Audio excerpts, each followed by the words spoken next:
যখন হযরত মুসা আলাইহিস সালাম বনী ইসরায়েলকে সাগর চিরে আজাদ করেছিলেন, আল্লাহ মুসা নবীকে ডেকে ৪০ রাত কোহেতুর পাহাড়ে থাকার কথা বললেন। মুসা নবী তার ভাই হারুন আলাইহিস সালামকে কওমের জিম্মেদারি দিয়ে চলে গেলেন। কওমে সামরি নামের এক মুনাফিক জাদুকর ছিল।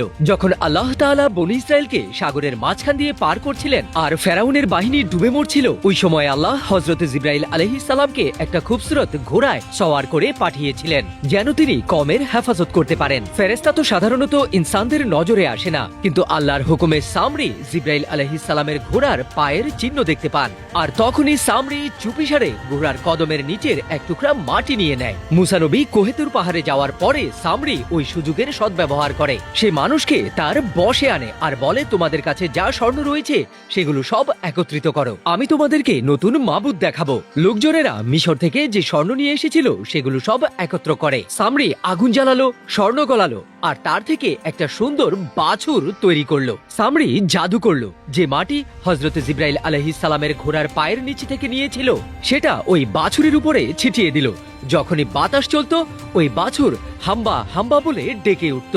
এটা দেখে ওই সময় লোকেরা বিশ্বাস করতে লাগলো সেই তাদের রব। তারা বলতে থাকে, এটাই আমাদের মাবুদ, এটাই মুসার রব। এরপর তারা ওই বাছুরকে ঘিরে নাচতে থাকে, গান গাইতে থাকে আর তার সামনে কুরবানিও দিতে থাকে। হযরত হারুন আলাইহিস সালাম তাদেরকে বারবার থামিয়েছিল আর বলেছিল, সে তোমাদের রব নয়। কিন্তু ওই কওমের লোকেরা তার কথা শুনছিল না। যখন মুসা নবী ওহীপ্রাপ্ত হয়ে ফিরে আসলেন, তখন এই অবস্থা দেখে তিনি রাগে লাল হয়ে গেলেন আর ওনার ভাইয়ের চুল ধরে নিয়ে গেলেন।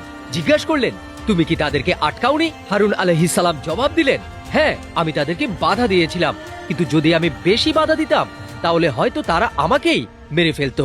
মুসা নবী খুবই রাগী ছিলেন। সে সামরিকে একা ডেকে বলল, এটা তুমি কি করেছো? সামরি হেসে বলল, আপনি যখন সমুদ্র পাড়ি দিচ্ছিলেন আমি তখন জিবরাইল আলাইহিস সালামের ঘোড়ার পায়ের নিশান দেখতে পাই আর তার থেকে মাটি নিয়ে এই কাজ ঠিক করেছি। মুসা নবী তাকে সাজা দিলেন, বললেন, তুই সারা জীবন এটা বলে ফিরবি যে আমাকে কেউ হাত লাগিও না, আর কিয়ামতের দিন তোর জন্য সবচাইতে বড় সাজা অপেক্ষা করছে। এরপর মুসা নবী ওই স্বর্ণের মূর্তির বাছুরকে আগুনে জ্বালিয়ে দেন আর তার ছাই সাগরে ফেলে দেন। এরপর তিনি কওমের লোকেদের দিয়ে শক্ত তওবা করিয়েছিলেন। তারা আল্লাহর কাছে খাস দিলে মাফ চান। আল্লাহ রাব্বুল আলামিনও তাদেরকে ক্ষমা করে দিয়ে তাদের উপর শান্তি বর্ষণ করেন। সুবহানাল্লাহ। এই ওয়াকিয়া পবিত্র কোরআনের সূরা তাহাতে বর্ণিত আছে।